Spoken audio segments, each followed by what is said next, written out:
perhaps go to a4 instead of b3 when the knight is on c4, right? Okay. But he already twice did not go there, so probably there is a reason. In that case, we can have b5 probably. Let's go to our analysis board for the moment. So the idea was to try to not make a draw somehow. Knight a5, right. Queen a3, right. Knight c4. Here if white has to avoid the draw, maybe he needs to play Queen a4.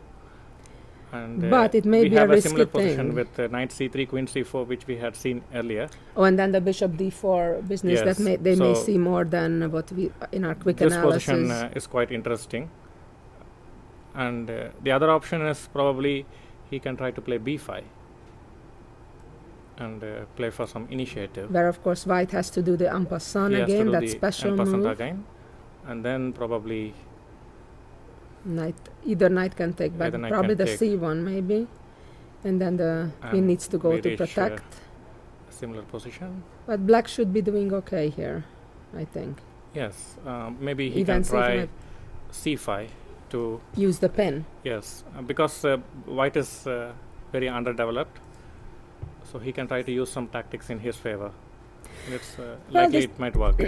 Well, let's go back to the actual game, see if there has been any move made. We can see Vichy for a moment. He was looking at kind of towards us and whether what to do. Should I draw? Or should I fight on? Of course, before the game, for the game one, I would think that he wouldn't have minded a draw with the black pieces, right? Yes. It's a good start. Yes. Generally, when grandmasters play, having the white pieces is at least a theoretical small advantage. Yes. So it's always nice to get rid of a black game. Yes. And then tomorrow have the advantage of the white pieces, which means that white starts the game. We'll see. We'll see if he thinks he has anything more than a draw. Draw should be fine for Anand, especially considering the last two encounters between the same players did not go well in Anand's favor. And he lost 2 games with the black pieces, and that too in 29 moves and 30 moves. So Anand, I think, should be quite willing to take a draw here with knight a5. Well, of course, on one hand, if from the competitive perspective, the draw sounds good. Yes. On the other hand, if he feels he's better, even if slightly, he would feel kind of guilty not to try to push. But if he feels that there is nothing more in the position, which is maybe very well the case, in that case, of course, a draw is fine. Yes. Because that's always a problem for a player who has a slightly better position to repeat the moves and take a draw. Then later on, it's very likely that we will regret our decisions. Exactly. Now, you just mentioned that the last couple of games were won by Magnus. On the other hand, as we know, that if you look at the classical game results, the two have played in their lifetime 29 games, although many of those games were at years when Magnus was really young. Yes. But nevertheless, Anand has the plus score, 6-3. That's quite significant. With 20 games ending in a draw. Of course, there are some interesting facts regarding the personal encounter between the two players.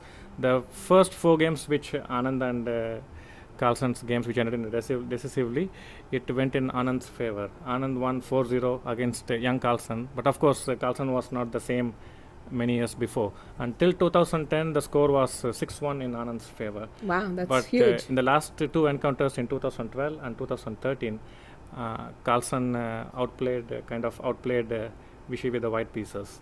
So Anand will have that at the back of his mind as well. While actually, it's interesting that you're mentioning that particular game that they played earlier this year in June at the Town Memorial, where Magnus, just like today, had the white pieces, and as you said, the game only lasted 29 moves, which is very unusual. That Anand would lose such a short game, right? Yes.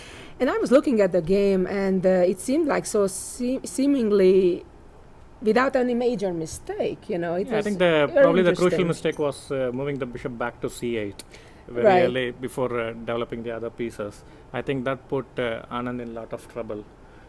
Right, but it was kind of a very smooth operation by Magnus, I would say. Yeah.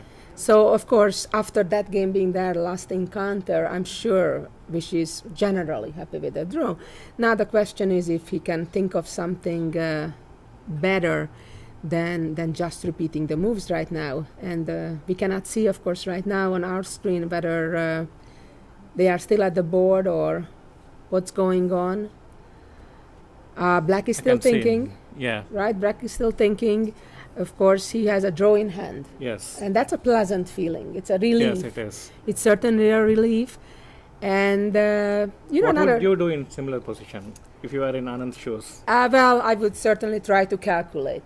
If I feel I'm slightly better, I certainly wouldn't let that momentum go, because it's not so easy to get that momentum going with against Magnus. So it seems that they repeated one more time. Do I see that correctly?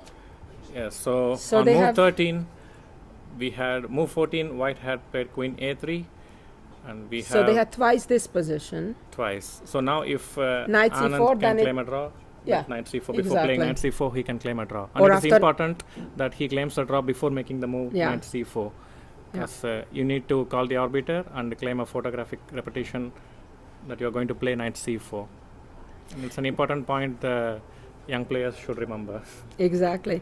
And he did play it again, and that means now they just shook hands. They just shook hands. Wow. You have a short day. That's unusual, unexpected. Yeah, and I was expecting